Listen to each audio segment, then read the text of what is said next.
Hello, good morning, good morning, good morning New Zealand. September 2 na po ngayon, Tuesday. Ayan po yung trabaho namin, Joel. Maglalagay po kami ng mist hanggang doon. 1 kilometer po yan, 1 kilometer. Ayan po yung trabaho namin. Kaya kahit po medyo masama pa ang pakiramdam, may trangkaso pa, kailangan na po pumasok. Kailangan na po magtrabaho. Ganun po kami dito sa New Zealand. Kahapon po hindi ako pumasok dahil malala pa yung trangkaso ko. Ngayon medyo okay na. Yan po yung mga katrabaho ko dyan. Yan. Ako po ay nagbibideo muna ngayon. Ayan, binibideo ko po muna yung ginagawa namin.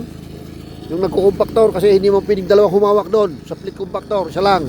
Kaya isang taga split compactor, isang taga video. Ayan po yung linalagay namin mga plate. Ayan. Maglalagay ka pa ng mga plate na ganyan-ganyan doon sa ano niya. Ayan. Kaya yan po ang trabaho namin. Inaantay ko lang po at dadalhin ko doon kinaribaha yung split compactor. Ayan po yung unit ko na loader ngayon. Tingnan nyo po. 3 tons. Ano ba yan? All good. See you next video at God bless you para sa atin lahat.